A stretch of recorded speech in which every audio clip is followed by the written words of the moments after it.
Hey everyone, and welcome back. Are you ready to build your English and talk about ideas that can genuinely make a difference in your life? You're listening to Easy English Room, the place where learning English feels natural, practical, and enjoyable. That's right. I'm Emma, and today we're diving into something that affects almost all of us at some point. Those quiet habits that slowly chip away at our confidence, often without us even noticing. And I'm Henry. I'm really glad you're here with us today because confidence matters in so many parts of life. Whether you're speaking English, meeting new people, starting a project, or simply trying to feel better about yourself, confidence plays a huge role. Exactly. And the tricky thing is, sometimes we're the ones getting in our own way. We can fall into patterns that seem harmless at first, but over time, they make us doubt ourselves more and more. So today, we're going to unpack those habits together. We'll talk about what they look like in everyday life, why they affect us so deeply, and most importantly, what we can actually do to change them. And as always, we'll keep things relaxed and practical. So whether you're listening on your way to work, while making tea, or just taking a quiet break, stay with us. This conversation could really help.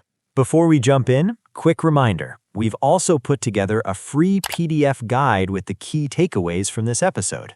Yes, and honestly, it's really useful. You can follow along while listening, review the vocabulary later, and even use it to practice speaking on your own. You'll find the link in the description below, so make sure to grab it. And if you know someone who could use a little confidence boost, feel free to send it to them too. Definitely. All right then, let's ease into today's topic. Emma, let me start with something simple. Have you ever wanted to speak up, maybe in a meeting, in class, or even with friends, but stopped yourself because you were scared of sounding silly? Oh, honestly, more times than I can count. I still remember this one meeting in London a few years ago. I had an idea that I genuinely thought could help, but instead of saying it out loud, I just sat there second-guessing myself. Really? What was going through your mind? You know that little voice in your head? Mine was saying, what if this sounds stupid? What if nobody agrees? What if I embarrass myself? So I stayed quiet. And what happened? Well, someone else said almost the exact same thing 10 minutes later, and everyone loved it. People nodded, they praised the idea. It was painful. Oh, wow. That kind of moment really stays with you. It does, but looking back, it taught me something important. Sometimes it's not other people holding us back. It's the habits we've built inside our own minds. That's such an important point. In fact, that's really what today's episode is all about. These small habits may seem harmless, but over time, they quietly weaken how we see ourselves. Exactly. And because they happen so gradually, we don't always notice the damage straight away. Right. Confidence doesn't usually disappear overnight. It's often worn down slowly, bit by bit, through repeated thoughts, reactions, and behaviors. That's such a good way to describe it. It's almost like erosion. You don't see the change in the moment, but one day you suddenly realize you don't feel like yourself anymore. So let's start with one of the biggest confidence killers, worrying too much about what other people think. Yes, that one is so common. And to be honest, it can affect everything, from how we speak to how we dress, how we act, even what dreams we allow ourselves to have. I completely relate. Back when I was younger in London, I spent so much energy trying to fit in. I changed how I spoke around certain people. I even pretended to like things I didn't really care about. Same here. I remember acting interested in sports I barely understood just because I wanted to feel included. Really? Which sport? Rugby, and honestly, half the time I had no clue what was happening. I was just nodding and smiling, hoping nobody would notice. That's actually funny, but also really relatable. It shows how far people will go just to feel accepted. Exactly. But the problem is, when you spend all your energy trying to meet other people's expectations, you slowly lose touch with what you actually want. That's so true. It can feel like you're living a version of life that was designed by everyone else. And that kind of disconnect really affects your confidence, because deep down, you know you're not being fully yourself. So, what can people do if they struggle with this? Well, one thing that helps is getting clearer about your own values. What matters to you? What kind of person do you want to be? That's a great place to start. Writing things down can really help too. Sometimes seeing your thoughts on paper makes everything feel more real. Definitely. And also, we need to accept something important. Not everyone is going to like us, and that's okay. Exactly. No matter what you do, someone will disagree, criticize, or misunderstand you. That's just part of life. So instead of chasing approval all the time, it's healthier to focus on being honest with yourself. And when you do that, confidence starts to feel more stable because it's coming from within, not from outside reactions. That's such a key point. All right, the next habit we really need to talk about is negative thinking. And honestly, negative thinking is one of those habits that can be so quiet, yet so powerful. Sometimes it's just a passing thought, but if we repeat it often enough, it starts to feel like the truth. It's strange, really, because we often speak to ourselves in ways we'd never speak to a friend. That's so true. It's amazing how much our inner voice shapes the way we feel about ourselves. If that voice is always critical, it's hard to feel confident. I remember when I first tried learning guitar. I loved the idea of playing, but every time I made a mistake, I'd tell myself, "You're terrible at this. You'll never get better." Really? That's hard to imagine now because you play really well. Well, thank you. But honestly, it took time. At first, I almost gave up, not because I couldn't learn, but because I'd already decided in my mind that I wasn't capable. The same thing happened with public speaking. Years ago, even speaking in front of a small group made me nervous. Every time I thought, "You're gonna mess this up," I had to stop myself and replace that thought with something more balanced, like, "You might feel nervous, but you can still do this." Positive self-talk isn't about lying to yourself. It's about giving yourself a fair chance. That's such a healthy way to approach it. And honestly, that happens to so many people. We fail once or struggle at something, and suddenly we turn one difficult moment into a whole identity. We start saying things like, "I'm just not good at this," instead of saying, "I'm still learning." That small change in wording really matters. It gives you room to grow instead of making you feel stuck. Exactly. So for anyone listening, try noticing your thoughts this week. When you catch yourself being overly negative, stop for a second and ask, "Would I say this to someone I care about?" Sometimes awareness alone is the first big step. Now, another habit that quietly damages confidence, and honestly, one that's become even more common in recent years, is comparing ourselves to people online. You open your phone for 5 minutes, and suddenly it feels like everyone else is doing better than you. Oh yes, social media comparisons. That one affects so many people. You see people traveling, buying homes, achieving goals, looking happy all the time, and without realizing it, you start measuring your own life against those snapshots.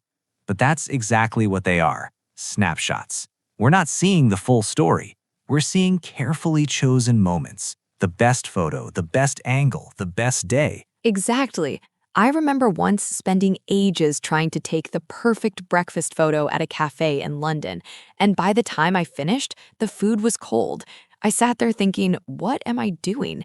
It was such a silly moment, but it made me realize how easy it is to perform instead of simply enjoying life. So comparing our real, messy lives to someone else's edited highlights just isn't fair. Not at all. It creates pressure that doesn't need to be there. So what helps? First of all, limiting time online can make a big difference. Even setting a simple time limit can help create healthier boundaries. And it's important to remind yourself that everybody struggles, even if they don't show it. No one has a perfect life. Everyone has doubts, setbacks, and difficult days. That's such an important reminder. And instead of focusing on what others are doing, it's so much healthier to notice your own progress. Even small wins matter. Every little step counts. Now, let's talk about another confidence trap: overthinking past mistakes, rumination, replaying the same moment again and again in your mind. That habit can be exhausting. It really can. I once said something awkward in a meeting, and honestly, I thought about it for days. I know that feeling. I remember tripping slightly while walking onto a stage once, and I felt so embarrassed. At the time, it felt huge, but the truth is, most people probably forgot about it within minutes. We often think other people are paying far more attention to our mistakes than they really are. And when we keep dwelling on those moments, we stop ourselves from moving forward. Exactly. So instead of asking, why did I do that? Maybe ask, what can I learn from this? That shift is so powerful because it turns regret into growth. And on top of that, practicing self-compassion really matters. Being kind to yourself doesn't mean avoiding responsibility. It just means treating yourself like a human being. Mistakes are part of learning. They don't define who we are. That's such an important point. Now, before we move on, there's another habit people don't always notice: self-deprecating talk. When people constantly put themselves down, even as a joke, it can slowly damage how they see themselves. Yes, like saying, I'm useless at this, or I always ruin everything. Sometimes people think it's harmless because they're trying to be funny or modest, but over time, those words matter. The more often you say them, the more they shape how you feel, and people around you might start to believe those things too. Exactly. So instead of saying, I'm terrible at this, try saying, I'm still working on it. It's honest, but still kind. Another habit worth mentioning is blaming others for everything that goes wrong, the blame game. When we always blame circumstances or other people, we give away our sense of control. That's so true. But when we take responsibility, even in small ways, we feel more capable. And finally, there's setting expectations too low because we're scared of failing. That one can quietly limit our whole lives. If we never challenge ourselves, we never discover what we're actually capable of. Exactly. So set goals that stretch you a little. Not impossible goals, just meaningful ones. And celebrate progress along the way. Confidence often grows through action, not waiting.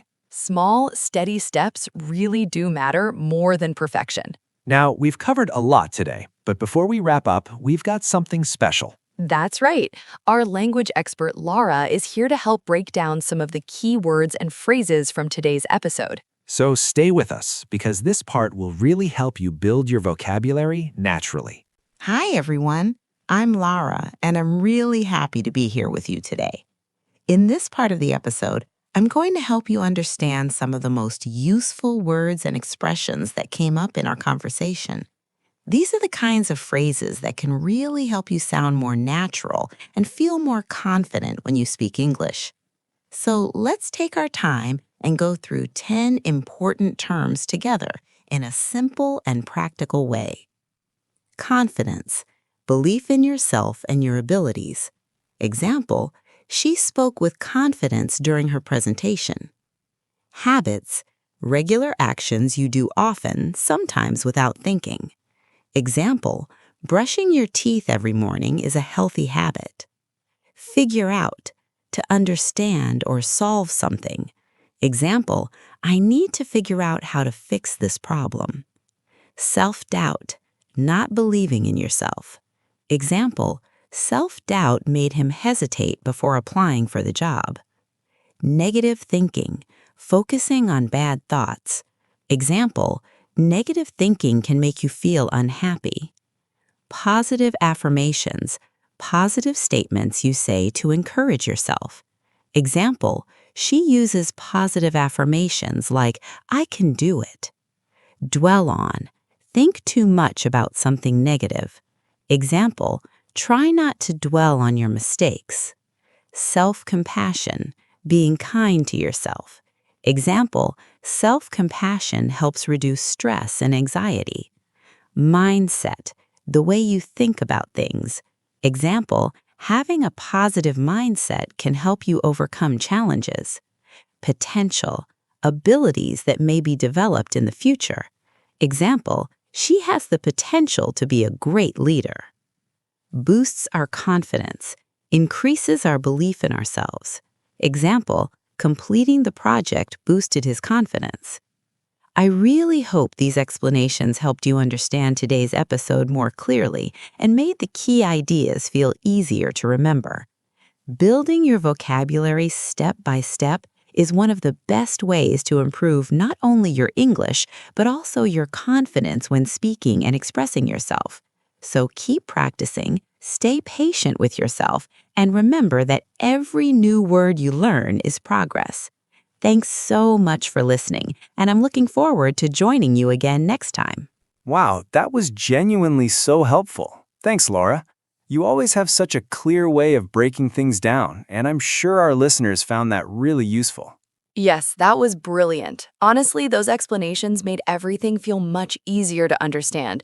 Sometimes hearing words in context and then hearing them explained simply can make such a big difference. Exactly. And vocabulary really does play such an important role in building confidence, especially when you're learning a language. The more words and expressions you feel comfortable with, the easier it becomes to speak naturally and express yourself without fear. That's so true. And remember, progress doesn't always happen in big, dramatic steps. A lot of the time, it's the small things, learning one new phrase, understanding one new idea, speaking a little more than yesterday, that slowly build your confidence over time. Absolutely. So don't rush yourself. Take your time with these phrases. Go back and listen again if you need to, and try using some of today's vocabulary in your own conversations this week. Even a little practice each day can make a real difference. And if today's episode helped you or made you feel a little more motivated, we'd really love your support. Don't forget to like this video, subscribe to Easy English Room, and turn on notifications so you never miss a new lesson. Yes, it really helps the channel, and more importantly, it helps us keep creating lessons and conversations that support you on your English journey. We love having you here with us, and we're so glad you chose to spend part of your day listening. Learning a language takes patience, but you're doing better than you think. That's all for today. Thanks so much for being here with us on Easy English Room. We really hope this episode gave you something useful to take away. Until next time, keep practicing, keep growing, and most importantly, be kind to yourself. You're learning, and that matters. Bye for now. And remember, your progress doesn't stop here. Go ahead and watch the next lesson or explore more videos we've chosen for you. There's always something new to learn, and we'll be here to help. See you very soon.